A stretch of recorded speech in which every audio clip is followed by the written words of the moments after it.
ತೂಕದ ಭುಜದ ಬಲವನು ಜನರ ಬಡಿತಿಗೆ ತೋರಿ ಬೆರೆವನು ಹಿತವನು ಬಯಸುವ ಕಡು ರಾಕ್ಷಸ.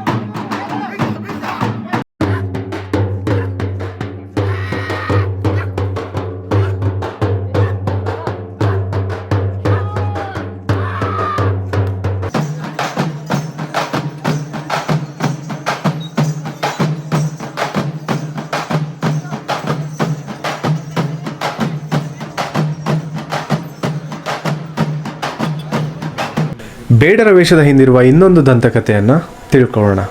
ಅದಕ್ಕೂ ಮುಂಚೆ ಹಿಂದಿನ ವಿಡಿಯೋದಲ್ಲಿ ಹೇಳ್ದಂಗೆ ಬೇಡರ ವೇಷದ ಬಗ್ಗೆ ಇತಿಹಾಸದಲ್ಲಿ ಎಲ್ಲೂ ಉಲ್ಲೇಖಗಳಿಲ್ಲ.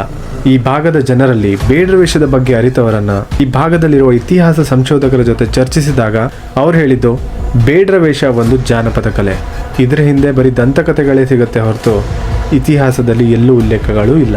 ಆದ್ರಿಂದ ಈ ದಂತಕಥೆಗಳ ಬಗ್ಗೆ ಜನರಿಗೆ ಕೇಳಿದಾಗ ಈಗಿನ ಕಾಲದಲ್ಲೂ ಹೆಚ್ಚಾಗಿ ಪ್ರಚಲಿತದಲ್ಲಿರುವಂತಹ ಕಥೆಗಳನ್ನು ಸುಮಾರು ಜನ ಸಜೆಸ್ಟ್ ಮಾಡಿದ್ರು, ಹಾಗೆ ಸುಮಾರು ಜನ ಆ ಕಥೆಗಳನ್ನು ಕೂಡ ಹೇಳಿದ್ರು. ಆ ದಂತಕಥೆಯ ಒಂದು ಕಾಲ್ಪನಿಕ ರೂಪವೇ ಈ ಒಂದು ಶಾರ್ಟ್ ವಿಡಿಯೋ ಆಗಿರುತ್ತೆ.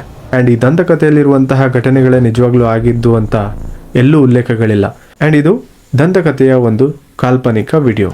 ಈಗಿನ ಕಾಲದಲ್ಲಿ ಪ್ರಚಲಿತದಲ್ಲಿರುವ ಅಂಥದ್ದೇ ಒಂದು ದಂತಕಥೆ ಬೇಡರ ವೇಷದ ಹಿಂದಿರುವ ಮಲ್ಲೇಶಿ ಹಾಗೂ ರುದ್ರಾಂಬಿಕೆಯ ಕತೆ. ಹಿಂದಿನ ದಂತಕಥೆಯಲ್ಲಿ ಮಲ್ಲೇಶಿ ಬಗ್ಗೆ ತಿಳಿಸಿದಂಗೆನೆ ಆ ದಂತಕಥೆಗೂ ಈ ಕಥೆಗೂ ಸ್ವಲ್ಪ ಸಿಮಿಲಾರಿಟೀಸ್ಗಳಿದೆ. ಆದರೆ ಈ ದಂತಕಥೆಯಲ್ಲಿ ರುದ್ರಾಂಬಿಕೆಯ ಪಾತ್ರ ಏನು ಅಂತ ತಿಳ್ಕೊಳ್ಳೋಣ. ಸುಮಾರು 400 ವರ್ಷಗಳ ಹಿಂದೆ ವಿಜಯನಗರ ಅರಸರ ಸಾಮಂತರಾದ ಸೋದೆಯ ಅರಸರ ಆಡಳಿತ ಆರಂಭವಾದ ಕಾಲ.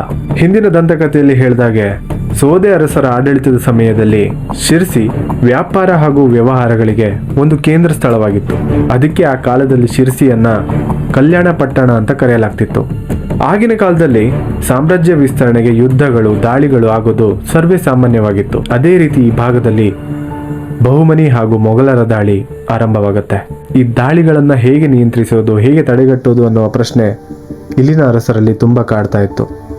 ಅದಕ್ಕೆ ಈ ಅರಸರು ಇಲ್ಲಾಗ್ತಿರುವಂತಹ ದಾಳಿಗಳಿಂದ ರಕ್ಷಿಸೋಕೆ ಬೇಡ ಜನಾಂಗದ ಮಲ್ಲೇಶಿ ಎಂಬ ವೀರಾಧಿ ವೀರನನ್ನ ನೇಮಕ ಮಾಡ್ತಾರೆ.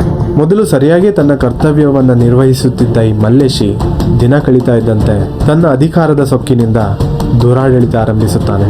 ಈ ಭಾಗದ ಜನರ ಮೇಲೆ ಶೋಷಣೆಗೆ ಮುಂದಾಗ್ತಾನೆ. ಈ ದುರಾಡಳಿತ ನಡೆಸುತ್ತಿದ್ದ ಈ ಮಲ್ಲೇಶಿ ಈ ಭಾಗದ ಮುಖ್ಯಸ್ಥರ ಮಗಳಾದ ರುದ್ರಾಂಬಿಕೆ ಎಂಬ ಸುಂದರಿಯ ಮೇಲೆ ಅವನಿಗೆ ಮನಸ್ಸಾಗತ್ತೆ. ಮದುವೆ ಆದರೆ ರುದ್ರಾಂಬಿಕೆಯನ್ನೇ ಮದುವೆ ಆಗಬೇಕು ಎಂಬ ಆಸೆ ಅವನಲ್ಲಿ ಹುಟ್ಕೊಳ್ಳುತ್ತೆ.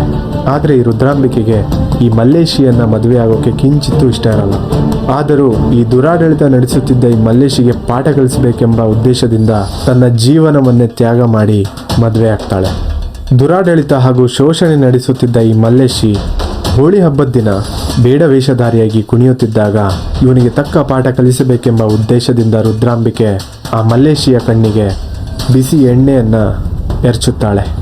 ಇದರಿಂದ ರೋಷಗೊಂಡ ಮಲ್ಲೇಶಿ ಆ ರುದ್ರಾಂಬಿಕೆಯನ್ನು ಕೊಲ್ಲಲು ಮುಂದಾಗ್ತಾನೆ. ಆಗ ಆಕೆಯನ್ನು ಕೊಲ್ಲಲು ಬಂದ ಗಂಡನನ್ನು ಈ ಜನರು ಹಿಡಿದು ಸಜೀವವಾಗಿ ಸುಟ್ಟು ಬಿಡ್ತಾರೆ. ಬಳಿಕ ಹೆಂಡತಿ ರುದ್ರಾಂಬಿಕೆ ಕೂಡ ಆ ಗಂಡನ ಚಿತೆಯೇರಿ ಪ್ರಾಣವನ್ನು ತ್ಯಾಗ ಮಾಡ್ತಾಳೆ. ಆಕೆಯ ತ್ಯಾಗದ ಸಂಕೇತವಾಗಿಯೇ ಬೇಡರ ವೇಷವನ್ನು ಆಚರಿಸ್ತಾರೆ ಅಂತ ಕೆಲವರು ಹೇಳ್ತಾರೆ. ಆದರೆ ಇದೇ ಘಟನೆ ನಡೆದಿದೆ ಅನ್ನೋದಕ್ಕೆ ಎಲ್ಲೂ ಉಲ್ಲೇಖಗಳಿಲ್ಲ. ಇದೊಂದು ದಂತಕಥೆಯ ಕಾಲ್ಪನಿಕ ರೂಪ. ಹಾಗೆ ಸುಮಾರು ಪ್ರಚಲಿತದಲ್ಲಿರುವಂತಹ ದಂತಕಥೆಯನ್ನು ನೆಕ್ಸ್ಟ್ ವಿಡಿಯೋದಲ್ಲಿ ತಿಳಿಸ್ತೀನಿ. ಇದು ಮಲ್ಲೇಶಿಯ ದಂತಕಥೆಗಳಾದರೆ ಬೇಡರ ಬರಮನ ದಂತಕಥೆಗಳು ಬೇರೆನೇ ಹೇಳುತ್ತೆ.